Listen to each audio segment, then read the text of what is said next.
Hello, folks. Welcome to the SOM Live Podcast interview of the week. Corky McCorkle here, and my guest this week, the real outlaw Brian Rivers. Brian, how you doing today? I'm always wonderful, Corky. Wonderful. Because Always. anytime I get to beat people up, puts me in a good mood. Gets Well, the let's day not going right. let's not beat anybody up today. We're just doing an interview here. Fair enough. Fair enough. I want to talk about a little bit of your history, how you came to be here at SOM. Now, where are you from originally? I'm from Grand Prairie, Texas. I lived there for about 5 years. Most of my life, I go back every so often. Then I moved to Soddy Daisy, Tennessee, where I spent the remainder, mostly of my life.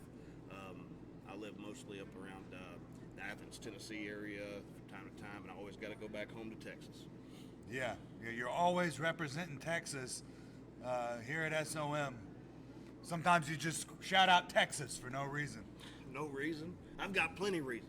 A Texan is damn proud of who he is and where he's from. And who more proud of his country than a Texan? So, yeah, anything else? Yeah, no, I there, think Corky? that's all good things. Now, how long have you been in this crazy world of professional wrestling? When did you start? 18 years ago. I started in Soddy Daisy, Tennessee. In fact, under the Gambler and Pistol Pez Watley had an outfit called New Age Championship Wrestling. I had went to another outfit prior to that, but it was short-lived. I ended up at NECW, got professional training there. Cost a lot of money. You know, nothing's cheap, and if it's cheap, it probably ain't good. So, about $1,500 worth, and way I was off. I got good, thorough professional training 5 nights a week, and we trained for a year and a half. Yeah, and in 18 years you've been doing it. Any breaks in that time? Nothing. I took time off in 2013 after my last WWE Extra Talent spot. I went and took a booking for USA Championship Wrestling under Burt Prentice, and I got to work against Jeff Jarrett. And after that, I took 6 months off. And really, a lot of guys don't know that they take time off to heal, and it also takes away from you being relevant, and it's hard to come back out of that. So yeah, I went into a slump for a long time. When I returned, I came back, like I said, 6 months later, and pretty much had to find myself again and find out who I was, get in the ring, and find that rage and aggression. And it took me some years to get there. 18 years. I can say right now I'm on top of my game more than I ever have been, and that's saying something because I got to go on the road. Back in 2009, I had a carload of guys that we would travel state to state, 10 different states. We went to all the way up to Chicago. We'd go to Wisconsin, down to Florida, Georgia, Bama, all the southern states, the Carolinas. It was a fun time. That was my first experience in getting to experience life on the road, other than just being a local wrestler, you know, going maybe 30 miles or maybe an hour away. I've always tried to pride myself, hey, you got to travel to find the best. Yeah. I've traveled as far as 5-6 hours away, you know, one way, just to get my name out there.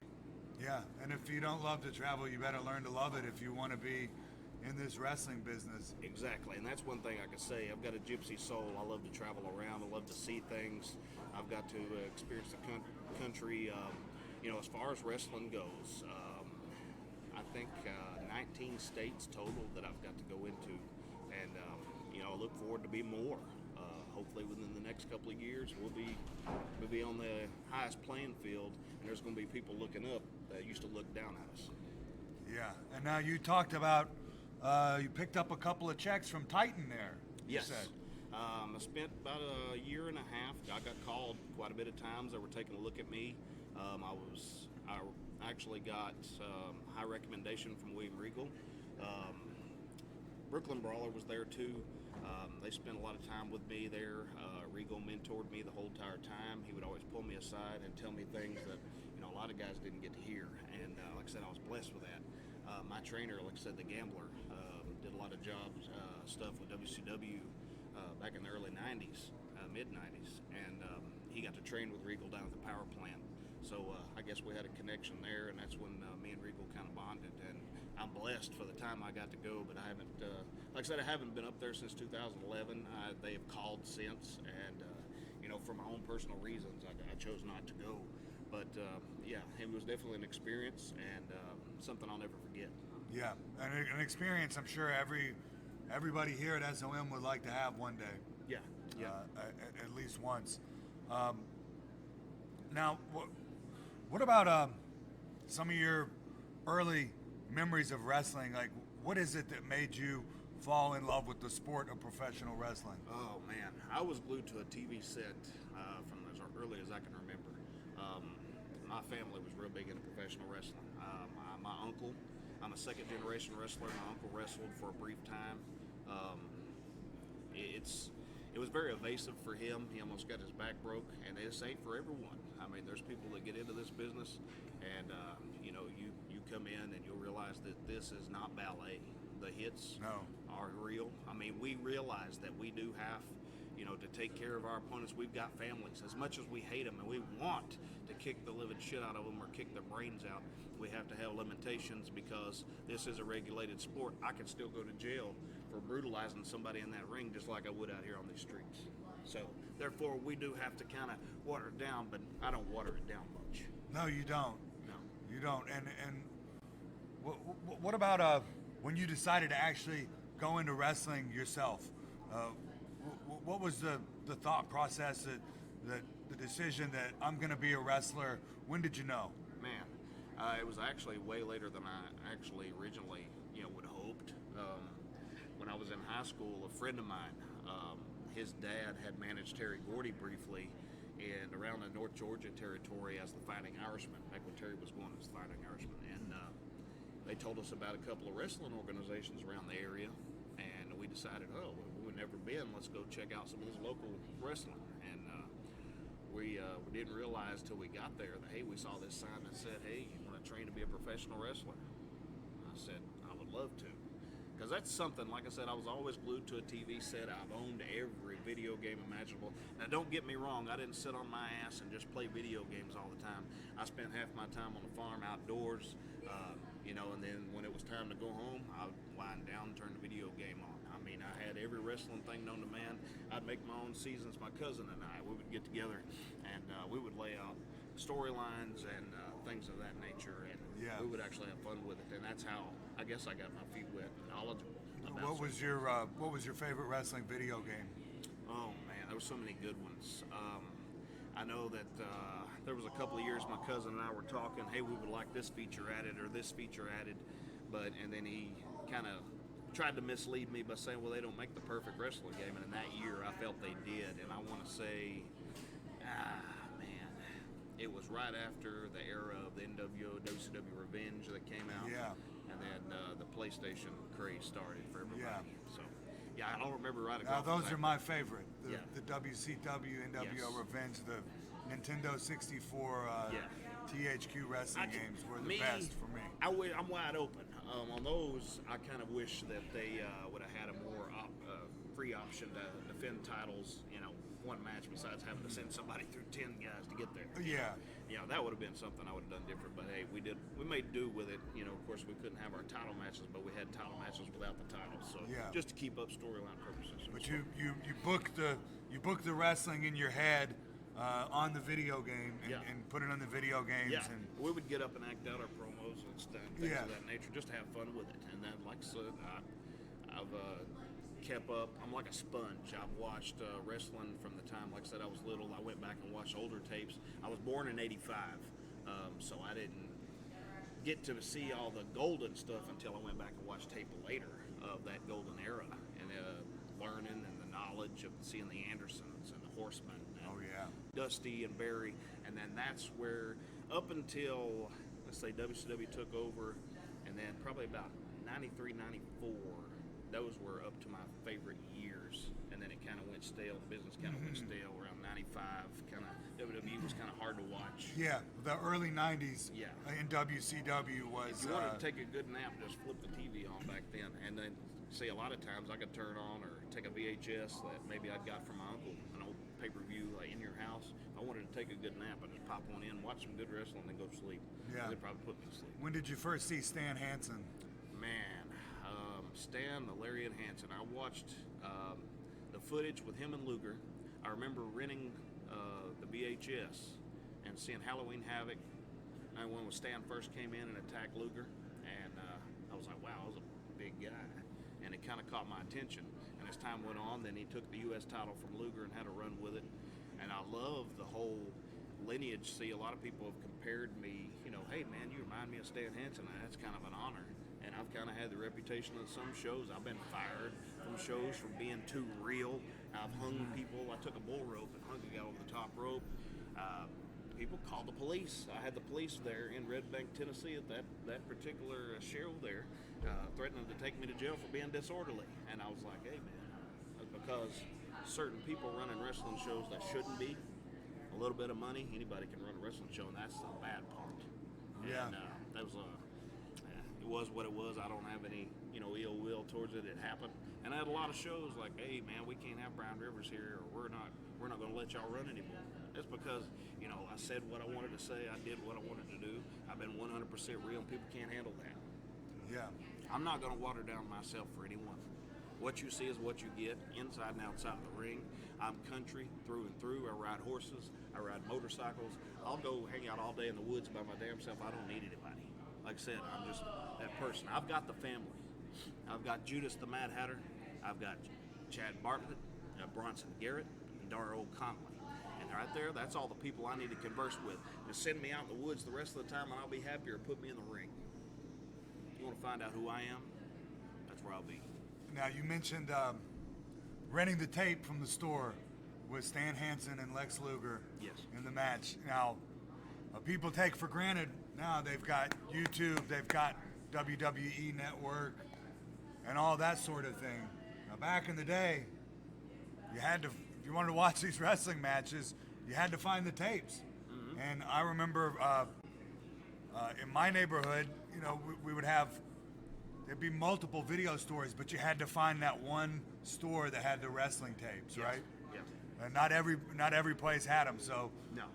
No, you might have had 3 or 4 in one movie store, or you might have had a whole freaking shelf full in one. I remember one in particular, right close to where I spent a lot of my time growing up, in Hickson, Tennessee, right near Saudi. There was one that sat on a corner, and you could go there and you could find anything from the mid 80s, late 80s, early 90s, and I was in heaven anytime. That's what I wanted to read. When you found that store with the wrestling tapes, that was like the holy grail. Yeah. Now, I mean, growing up, I had friends that I went to school with that would come over, to play and hang out. And I said, man, is that all you think about, talk about is wrestling? And it was. Like, I wanted to wrestle, I had every toy, foam belt there ever was. I had every action figure. I broke beds. I remember breaking my own bed at 7 years old because my headboard was my top rope. Elbow drop? Mm-hmm. Yes. And, I spent a lot of time. Then I started having to wrestle. My mom said, no more beds. Then I started having to use a fold-out table, and that's a little bit more harder. So, yeah, I kind of put myself through the ringer, and I knew I wanted it. I busted my mouth, on that corner of the table many times. I wrestled my stepbrothers. I did everything I could to make sure I beat them. I was 7, they were 21, so, hey, I'll grab a handful whatever I could. So, bring them to their knees. Wrestling in some form or another all your life until you actually got trained 18 years ago. You're here at SOM now. Now, it's been less than a year. How long have you been here at SOM? Man, well, let's see. I know it's been at least 7, 8 months, maybe. Yeah. But still under a year now. How did you come to find your way here to Chuckey, Tennessee, and Ricky Morton's SOM? Man, to see the progress and how this place has grown. I first came here a few years back. A friend of mine had brought me, and I had a match later on that night. I don't remember who I wrestled.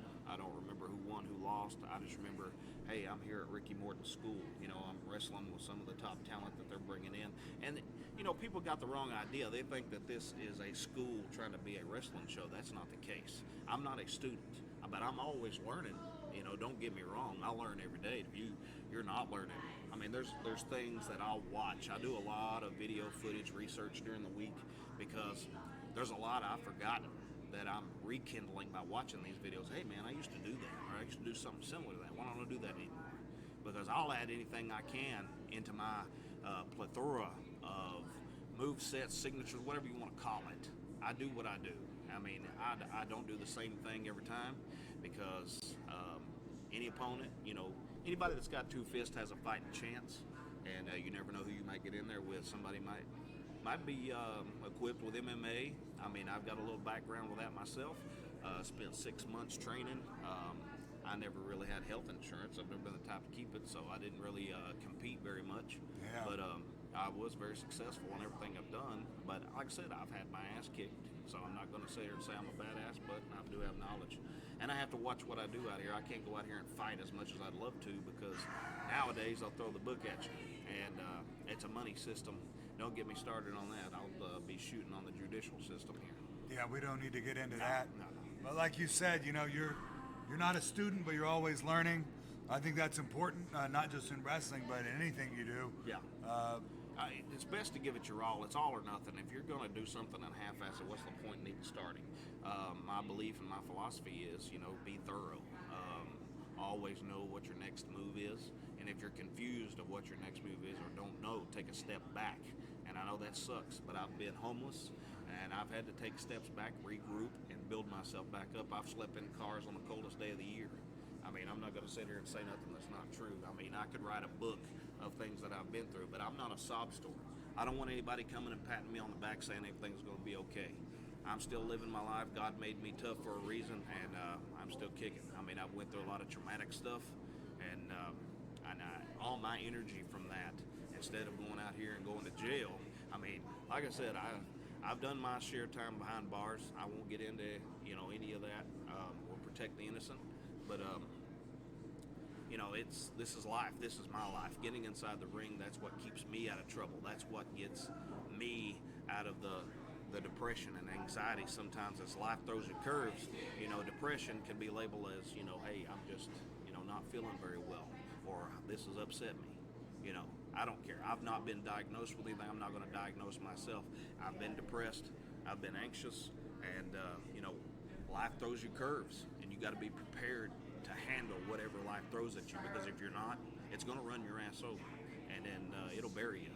I mean, I see some of my friends have, get themselves tied up, getting arrested, getting warrants, getting on probation, and it's a never-ending cycle, because the system's designed for you to fail.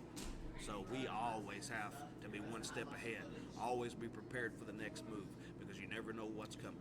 Now speaking of that next move, you've been here at SOM less than a year, like we said. Yes. You're the reigning East Tennessee heavyweight champion. Won the Spoiler Classic tournament. You won the Spoiler Classic, your first time in.